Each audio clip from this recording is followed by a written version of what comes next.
committed to using U.S. troops for his plan to redevelop Gaza into, quote, the Riviera of the Middle East, and that the relocation of Palestinians will only be temporary. White House Bureau Chief Patsy Widakuswara has more.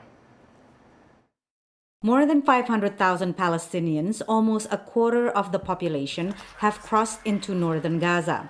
They're defiant in the face of President Donald Trump's announcement on Tuesday that the U.S. will take over the Palestinian enclave. Trump can dream on if he thinks he can displace or expel us. On Tuesday, Trump was asked if he would send American troops to seize Gaza. As far as Gaza is concerned, we'll do what is necessary. If it's necessary, we'll do that. We're going to take over that piece. White House Press Secretary Caroline Leavitt clarified his remarks Wednesday. That does not mean boots on the ground in Gaza. It does not mean American taxpayers will be funding this effort. It means Donald Trump, who is the best deal maker on the planet, is going to strike a deal with our partners in the region. But partners in the region condemn the idea, including Jordan and Egypt, the two neighboring countries Trump is pushing to accept Palestinians. Jordan's King Abdullah met Palestinian President Mahmoud Abbas in Amman Wednesday, the same day that top Palestinian officials met Egypt's foreign minister in Cairo. They stressed the need for a two-state solution. So did United Nations Secretary General Antonio Guterres. It is vital to stay true to the bedrock of international law. It is essential to avoid any form of ethnic cleansing. Saudi Arabia, the geopolitical and cultural leader of the Arab world, said on state TV that their support for Palestinian statehood is, quote, firm, steadfast, and unwavering. This firm position is not subject to negotiation or outbidding. The statement contradicts Trump's claim on Tuesday that the Saudis are not demanding a Palestinian homeland. Saudi Arabia is going to be very helpful, and they have been very helpful. They want peace in the Middle East. The Saudis had been negotiating with the Biden administration to recognize Israel in exchange for a security and energy pact. But talks were halted by Hamas' October 7, 2023 attack and Israel's counteroffensive. A deal with the Saudis would have expanded the Trump-brokered 2020 Abraham Accords that normalized ties between Israel and Arab countries. Riyadh will be more cautious, at least for now. Mohammed bin Salman at the moment doesn't see any kind of immediate benefit for him to go ahead with President Trump's plan, which is, by the way, outrageous, and the whole world seems to be against it. That includes adversaries such as China and Russia, and allies including Germany, France, and Britain. They must be allowed home. They must be allowed to rebuild, and we should be with them in that rebuild on the way to a two-state solution. The White House now says Trump's plan is to only temporarily relocate Palestinians. It's not a livable place for any human being. And I think it's actually quite evil to suggest that people should live in such dire conditions. Leavitt said Trump will speak with regional leaders in the coming days. Meanwhile, demonstrators gathered in cities across the U.S. to protest Trump's early actions, including on Gaza. Patsy Widakuswara, VOA News, Washington. President Trump's idea that the U.S. will take over the Gaza Strip has shocked Israelis and Palestinians. Israelis welcome the idea, but Palestinians categorically reject it. Linda Gradstein explains. President Donald Trump dropped his bombshell about the future of Gaza at a joint news conference with Israeli Prime Minister Benjamin Netanyahu at the White House Tuesday. Everybody I've spoken to loves the idea of the United States owning that piece of land, developing and creating thousands of jobs with something that will be magnificent. Trump said the 2 million Palestinians will be resettled elsewhere. For some, it is a dream come true. The plan presented yesterday by U.S. President Donald Trump is the true response to October 7th. Those who carried out the worst massacre on our land will find themselves losing their land forever. Israeli analysts said Trump's idea resonates with hardliners in Israel. It's only natural for them to be this idea's cheerleaders because they think in messianic terms, in terms of colossal solutions and transitions and transformations, all of which are not the way the Middle East is structured. He says Israelis and Palestinians need to be patient. You want change, you have to work very patiently over many years with many participants, or all you'll have is yet more violence and destruction and despair. Hamas spokesman Sami Abu Zuhri called Trump's remarks ridiculous and absurd, adding that any ideas of this kind are, quote, a recipe for creating chaos and tension in the region. In Gaza, Palestinians say that despite the large-scale destruction, they have no intention of leaving. I am Gaza. My father and grandfather were from here. We are true Gazans, so they can do whatever they want to do. We shall remain steadfast in our homeland. We will not leave here. We've got one option only, live or die here. Riyad Mansour, the Palestinian envoy to the United Nations, offered his own solution. Our country and our home is the Gaza Strip. It's part of Palestine. We have no home. For those who want to send them to a happy, nice place, let them go back, to their original homes inside Israel. There are nice places there, and they will be happy to return to these places. It is not clear how President Trump's ideas will influence talks on a permanent ceasefire in Gaza, set to begin this week in Qatar. Linda Gradstein, VOA News, Jerusalem. Congressional Democratic leadership is warning President Trump that they will use the upcoming government funding talks to leverage as a leverage to fight administration's change at the U.S. government agencies. VOA congressional correspondent Catherine Gibson reports. From protecting Amazon rainforests to caring for Myanmar refugees and housing Ukrainians fleeing the war against Russia, the absence of U.S. assistance is being felt around the world. In Washington this week, Democratic lawmakers protested outside the now closed headquarters of the lead U.S. aid agency and outside the U.S. Capitol. We will fight their violations of separation of powers. We will fight their violations of our Constitution of the United States of America. We will not shut up. We will stand up. We will speak up. We will rise up.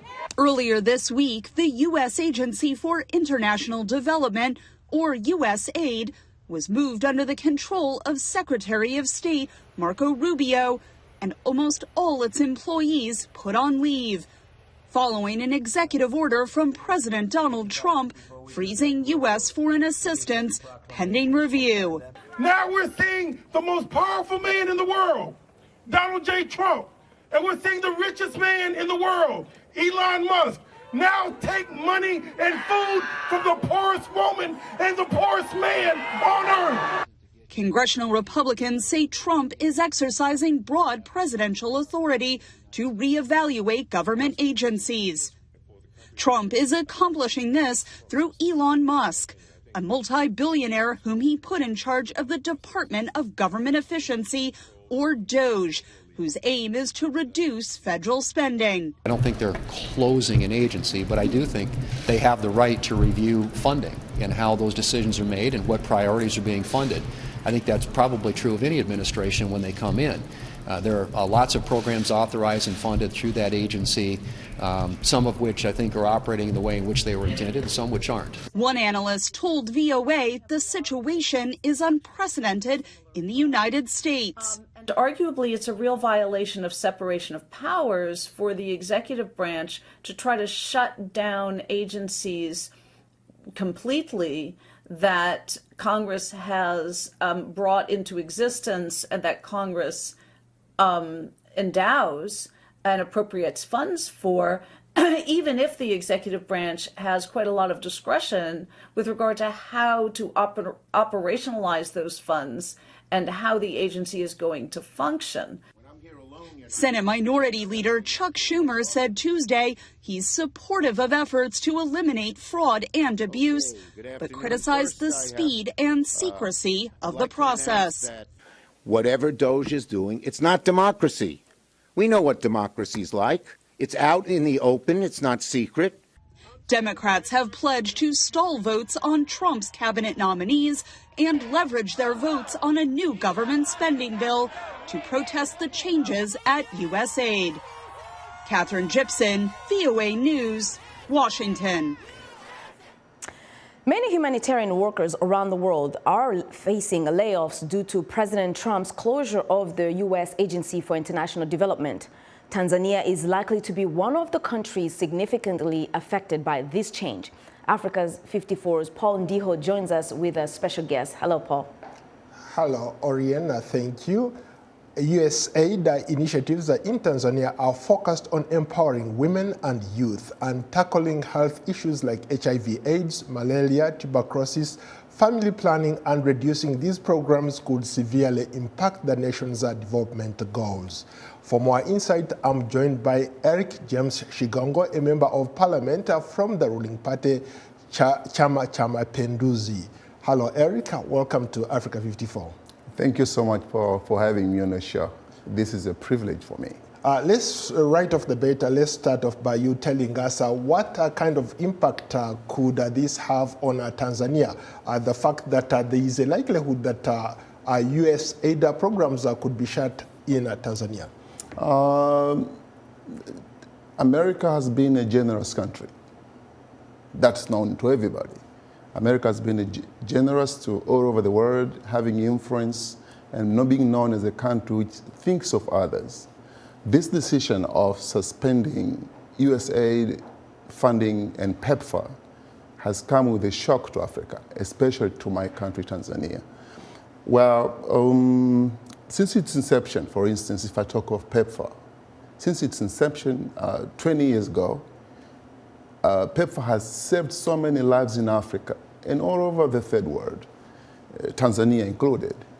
About 2.1 million people saved from death, and about 10 million people have been receiving different kind of services. PEPFAR has been buying ARVs for sick people, dealing with the orphans all over the world, but suspending it so suddenly can come with a lot of withdrawal syndrome.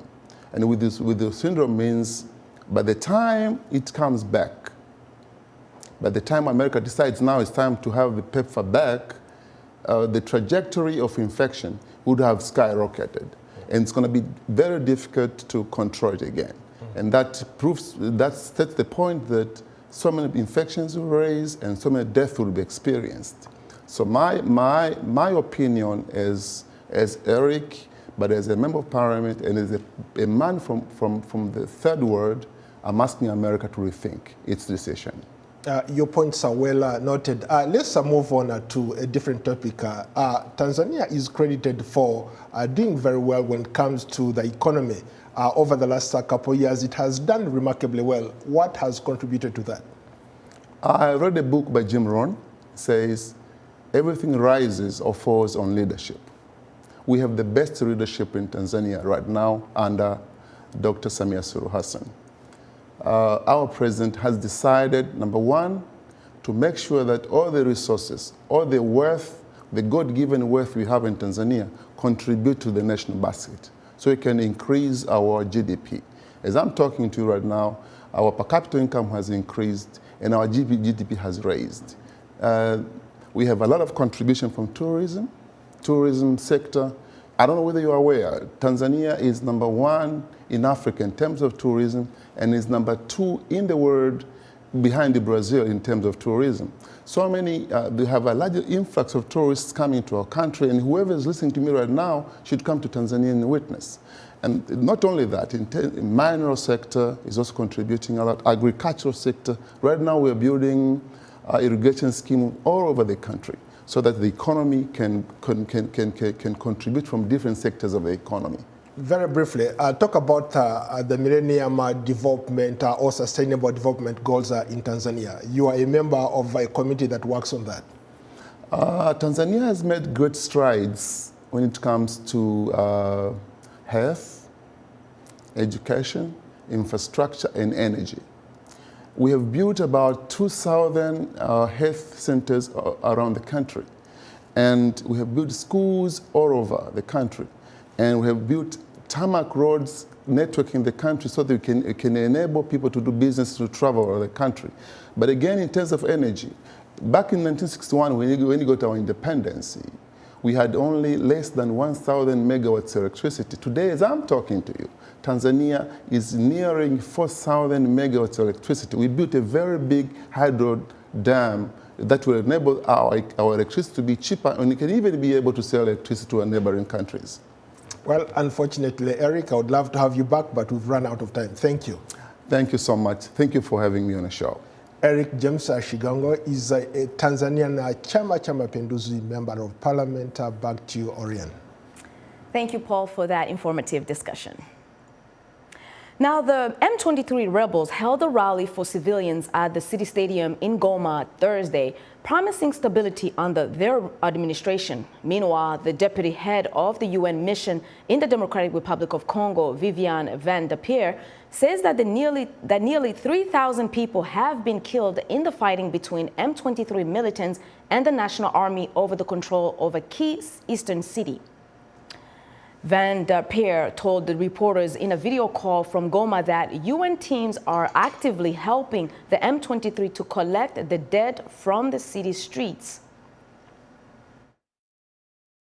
So far, 2,000 bodies have been collected from the Goma streets in recent days, and 900 bodies remain in the morgues of the Goma hospitals. We do not think that that number would not go up. We expect this number to go up. And there's still many decomposing bodies in certain areas. The Congolese government has officially designated the M23 group as a terrorist organization, while the United Nations and the United States classify it as an armed rebel group. In Goma, we remain under occupation. The situation is still highly volatile, with a persistent risk of escalation. The March 23 movement, M23, and the Rwandan Defense Forces continue to consolidate their control over Goma, and the majority of the territories of North Kivu, the armed group has previously seized.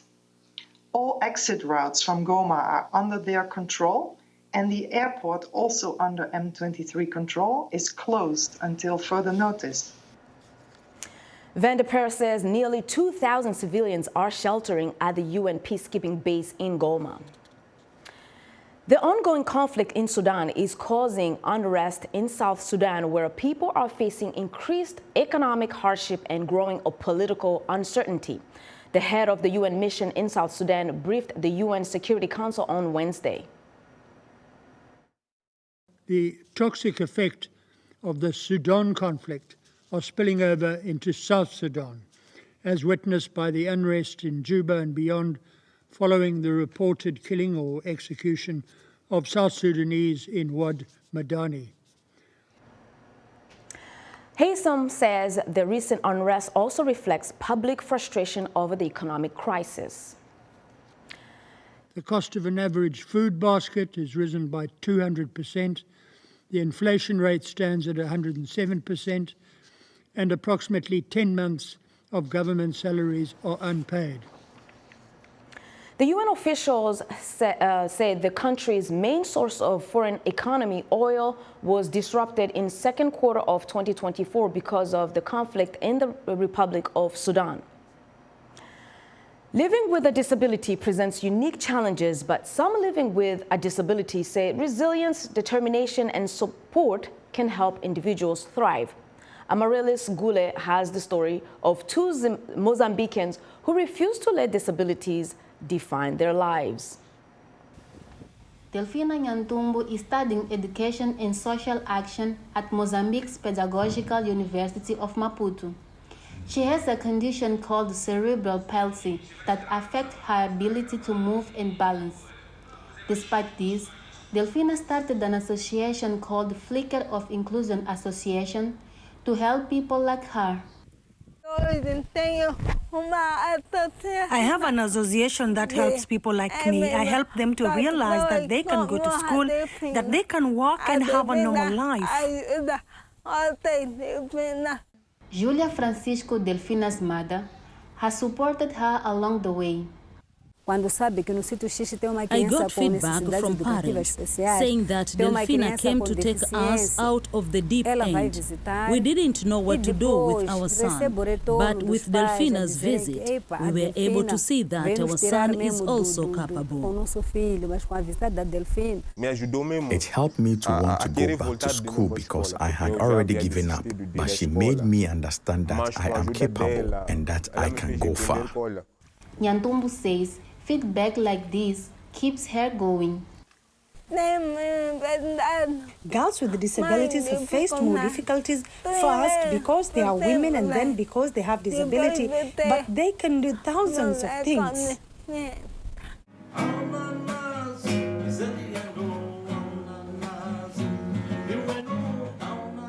Rafael Bata is visually impaired but found refuge in music as his sight faded. Inspired and mentored by blind Mozambican musician Isaú Menezes, Bata learned how to play the guitar and formed a band made up of visually impaired people. He earns a degree in journalism and works as an advocacy coordinator and presenter on Death TV, a Mozambican non-governmental, non-profit organization that promotes inclusive social participation. It is still a big challenge to be a person with a disability because society still doesn't respect the rights of people with disabilities. Despite obstacles, Bata and Nyantumbu says they are committed to challenging stereotypes and building more inclusive communities. Being disabled doesn't make you incapable. It doesn't make you better or worse than anyone else. Even though there is still that stereotype that people with disabilities are invalids, I fight against that. Bata created a theater group for people with disabilities as a way to continue fighting for the disabled. Nyantumbu says she will continue to work towards a future without limitation for people with disabilities. Amarilis Gule, VOA News, Maputo, Mozambique. Still to come, we'll showcase the cultures of African immigrants. Stay with us. According to Center for Reproductive Rights, 1 in every 5 adolescent girls across Africa gets pregnant before the age of 19. And unfortunately, many of these young girls lack access to education due to economic and cultural barriers and often end up pregnant and shouldering the responsibility of motherhood at tender age. On this episode of Our Voices, we will be talking about the physical, mental, and socioeconomic consequences of teen pregnancy on both the mother and the child. Join the conversation each week right here on Our Voices.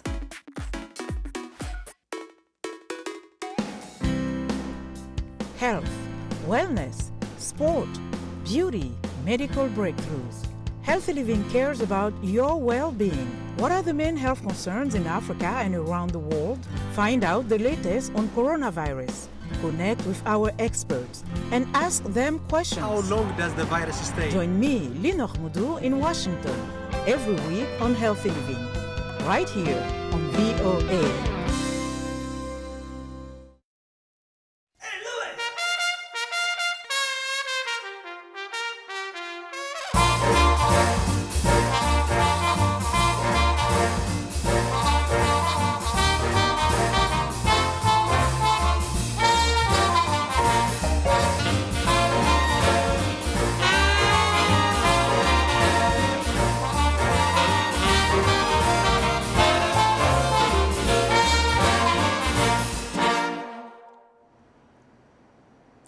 Somali officials said nearly 70 people were killed and up to 50 others wounded during 24 hours of fighting between Islamic State and security forces from Puntland region.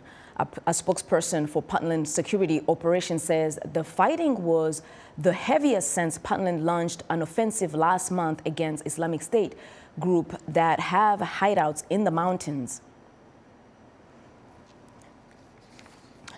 Nigerian officials have launched a committee to develop transition and sustainability plans for USAID-funded health programs following U.S. President Donald Trump's 90-day halt of the most foreign aid.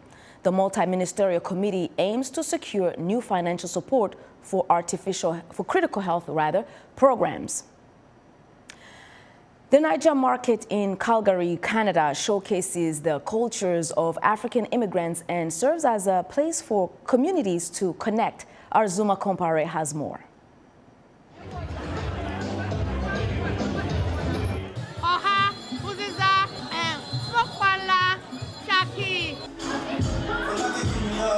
In Calgary, Canada, the culture of the African diaspora is seen at the Niger market. Here, Nigerian and other African cultures and cuisines make up this vibrant indoor market. Olaide Fashola is one of the vendors. She shares soul food from Nigeria. I have fufu. This is fufu, fresh and frozen from Nigeria. So I have zobo. This is zobo tea. It is made. It has a lot of ingredients, 100% organic. You come here, you network with and meet a lot of people, a lot of vendors. It gives you childhood memory. So that's why I came here, to make sales and to mingle with people. But it's not just about business transactions. Niger market event organizer Abiodun Adetu says it's also about how immigrant communities can thrive in new lands. It's about community. Our children are happy because most of them haven't even gone back home. So coming here, they see it is a whole new game to them. And they're like, oh, is this how a typical African or Nigerian market looks like? In its 2023 annual report, Immigration, Refugees, and Citizenship Canada highlighted a record of about 438,000 permanent residents admitted in 2022, with over 20,000 from Nigeria. However, the numbers only tell part of the story. Titilola Akinro, a community member, says the market is a venue where diaspora communities connect. When you move abroad, one of the things that people struggle with is loneliness. If an event like this is in your city and you come, you meet people, you network, you're looking for a job, you're looking to start a business, you have people that do exactly what you want to do. And it's a good place for you to start from there. For DJ L, who only goes by his stage name, it's an opportunity to share traditional music. Niger market gave me that opportunity to come out and showcase what I do to the new people that are coming. For attendees like Katie Fornell and Anne-Marie Cotton, organizers of the annual Okotoks Film Festival, the market bridges two worlds. Both shared their excitement. Outrageous. We're just having the best time. The energy here is... For many, a place to feel at home, a world away from the country they left behind. Azuma Compaore, VOA News, Calgary, Canada. And that's our show for today. Be sure to watch Africa 54 on our website at voaafrica.com. From all of us here in Washington, thanks for watching.